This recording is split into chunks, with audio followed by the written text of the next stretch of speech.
la fête patronale de Goyave. Donc je vous invite déjà à venir à Goyave autour du 26 juillet sur une thématique NOM et gomme. Vous allez découvrir le cœur de Goyave et vous allez surtout découvrir qu'on a une qualité de réception à la hauteur du rêve goyavien.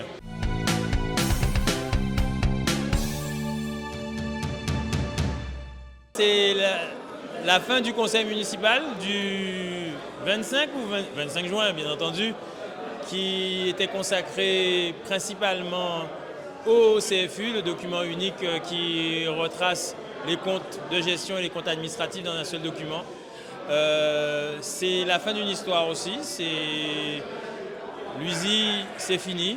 L'équipe J'aime en mouvement, c'est fini.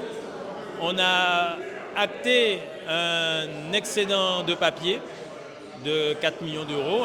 Comme ça va être dit, ça va être écrit, mais qui fait face à un déficit d'investissement, qui fait face à un déficit social, qui fait face à un déficit de gestion des infrastructures. Ce que Michel Klopfer a appelé la dette grise, Goyave est en plein dedans. Dette grise, ça veut dire quoi? Ça veut dire qu'en fait, vous n'entretenez pas vos bâtiments, vous n'entretenez pas votre patrimoine, vous ne vous préoccupez pas de votre population, vous ne vous préoccupez pas de votre personnel.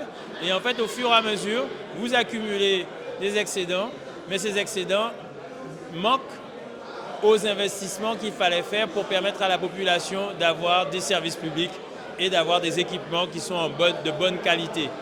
Et quand vous ne refaites pas une mairie en 2014, si vous devez la construire, elle vous coûte 2014 5 millions. Si vous la refaites en 2026, elle vous coûte 10 millions d'euros. Et pour autant, vous avez toujours le même euro qui est resté dans vos comptes. Vous voyez, vous comprenez effectivement que la bonne gestion, c'est d'investir au moment où il faut. Vous faites un emprunt en plus en 2025 de 6 millions d'euros à un taux de 3,5. Vous auriez fait ça il y a 5 ans ou 10 ans pour faire des investissements, votre taux il aurait été autour de 1 ou de 1,5.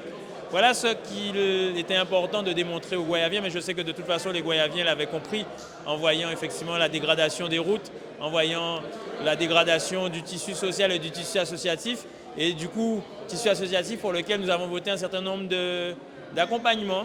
Une première subvention pour l'association Timrando, 10 ans d'existence à Goyave et qui touche sa première subvention avec l'équipe Unie pour Goyave, parce que le trail, c'est une vraie valeur ajoutée pour la Guadeloupe, c'est une vraie valeur ajoutée pour Goyave lorsqu'on veut faire une politique où on met en avant la forêt, la nature et le sport avec un intérêt économique derrière.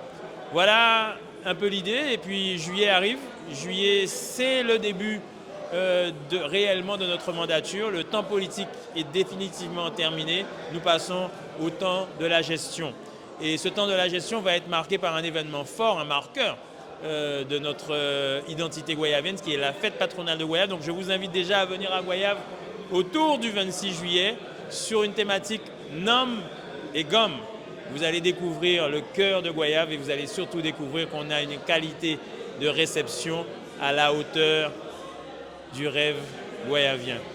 Vive Goyave, vive la Guadeloupe. Merci beaucoup.